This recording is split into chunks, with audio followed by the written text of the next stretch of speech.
तो hello students, कैसे हैं आप सभी लोग। आशा करते हैं आप सभी लोग अच्छे होंगे और अपनी पढ़ाई लगातार कर रहे होंगे। तो आप सभी के आने वाले हैं यहाँ पर एग्जाम यानी अर्धवार्षिक परीक्षा 25-26 के, जिसमें कि हमने यहाँ पे पेपर आप लोगों को मैं बता रहा हूँ। इसमें से आप लोग देख के जाएंगे तो आपका पेपर बहुत अच्छा जाएगा।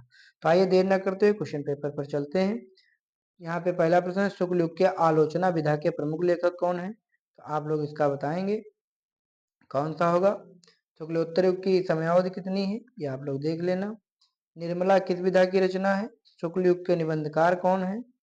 कलम का सिपाही नामक रचनाकार कौन है, अमृत राय है। रीतिकाल की समयावधि 1643 से 1843। जो क्वेश्चन मुझे पता है मैं बता दे रहा हूँ। आधुनिक युग की मीरा किसे कहा जाता है, तो महादेवी वर्मा को कहा जाता है। और जो मुझे क्वेश्चन नहीं पता है वो आप लोग कमेंट सेक्शन में छोड़ सकते हैं। बाकी अगर आप फोर्स करेंगे, कमेंट करेंगे तो मैं इसका भी वीडियो बना दूंगा। तब तक के लिए आप लोग देख लीजिए अपना। मैथिली शरण गुप्त आधुनिक काल के किस युग से संबंधित हैं, द्विवेदी युग से संबंधित हैं। रीतिकाल का अन्य नाम क्या है, रीतिकाल का अन्य नाम क्या है। रीतिकाल तो पूर्व मध्यकाल, भक्तिकाल, आधुनिक मध्यकाल, रीतिकाल। रीतिकाल को शायद श्रृंगार काल भी कहते हैं। फिलहाल इसको देख लेना आप लोग। छायावादी महाकाव्य है, छायावादी किसका है, जयशंकर प्रसाद जी का है। लेकिन ये क्या है कहने, छायावादी महाकाव्य है किसका है, तो आप लोग देख लेना। छायावादी तो कामायनी होना चाहिए, कामायनी यहाँ पर जयशंकर प्रसाद जी का होना चाहिए। यामा किसकी रचना है, महादेवी वर्मा। यामा पर मंगला प्रसाद पारितोषिक सम्मान मिला था महादेवी वर्मा को। करोड़ रस का स्थायी भाव है शोक। सोरठा छंद के प्रथम चरण में कितनी मात्राएं होती हैं। दोहा का उल्टा होता है सोरठा। दोहे में पहले और तीसरे में 13-13, तो दूसरे चौथे में 11-11। तो सोरठा में पहले और तीसरे में होंगी 11-11 मात्राएं। जहाँ उपमेय में उपमान का भेद रहित आरोप वहां पे रूपक अलंकार होता है। जन जानो मन मानो आदि शब्द आते हैं, वहां पे संभावना व्यक्त की जाती है। उपमेय में उपमान की वहां उत्प्रेक्षा होता है। उपमा जहाँ पे तुलना की जाती है उपमेय की उपमान से। अनुप्रास जहाँ एक वर्ड की बार बार आवृत्ति होती है। अधिकार शब्द में उपसर्ग कौन है, अधिकार। तो ये अधिकार में क्या होगा, अधि। अधिधन कार, कार एक अलग शब्द है और अधि उपसर्ग, उपसर्ग जो आगे लगता है। द्विगु समास का प्रथम पद होता है संख्यावाची, आगे होता है संख्या, जैसे सप्त सिंधु, सात सिंधु, ठीक। जैसे कि तिराहा चौराहा, ये इस तरीके से। आग का तत्सम शब्द है अग्नि, सही शब्द। तद शब्द सर्वनाम शब्द का चतुर्थी विभक्त एक वचन रूप है, ये आप लोग देख लेना कौन सा होगा। निम्नलिखित में से कौन सा वाक्य का अंग है। वाक्य का, वाक्य में क्या होता है, उद्देश्य भी होता है, विधेय भी होता है, सब्जेक्ट और प्रेडिकेट दोनों होते हैं। तो गा होना चाहिए, का और खग दोनों। बादल शब्द का पर्यायवाची नहीं, बादल का क्या नहीं होगा, जलद तो होगा लेकिन जलज नहीं होगा। जलज कमल का हो सकता है, यही होगा राइट आंसर। अम्बुद नीरज सब होगा। चलिए यहाँ पे अगला देखते हैं। मित्रता नामक पाठ से लिया गया, आचार्य रामचंद्र शुक्ल वाले पाठ से।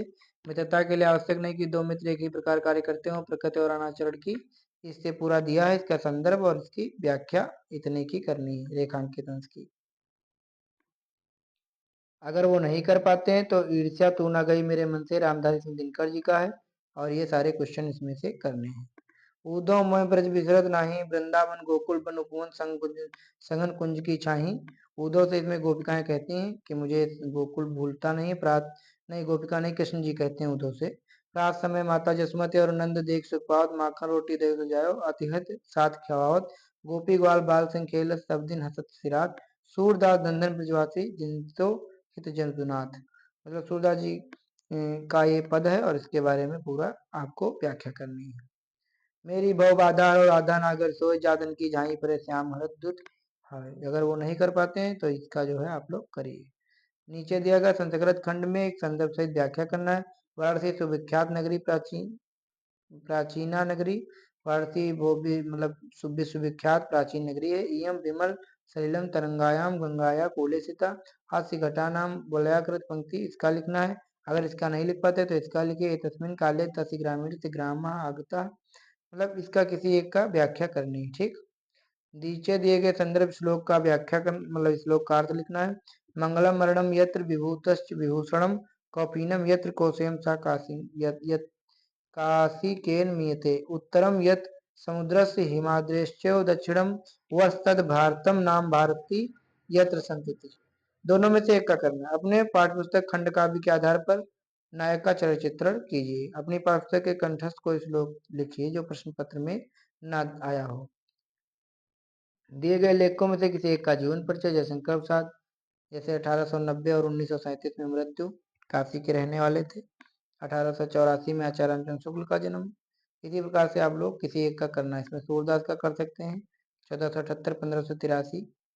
और बिजली समस्या के निराकरण है तो अपने जिले के बिजली विभाग को शिकायती पत्र लिखिए। किन्हीं दो के उत्तर संस्कृत भाषा में लिखिए। वाराणसी नगरी कस्या नद्या कूले सीता गंगा नदी। चंद्रशेखरा का सीता, चंद्रशेखर कहाँ, क्या मतलब कौन थे? चंद्रशेखर एक आजाद मतलब क्या थे, एक क्रांतिकारी थे। भारतीय संस्कृति मूलम किम अस्ति, पूर्वा राजा का आसित, पूर्व राजा कौन था? इस विषय में से एक विषय पर अपनी भाषा शैली में निबंध लिखना है। ठीक, तो जो भी आपको पसंद आए वो आप कर सकते हैं। मैंने आपको पेपर दिखाने का प्रयास किया है। नेक्स्ट वीडियो में अगर आप कहते हैं तो मैं इसका सॉल्यूशन लेकर आऊँगा। तब तक के लिए आप सभी का बहुत बहुत धन्यवाद। वीडियो देखने के लिए आप सभी को थैंक यू सो मच।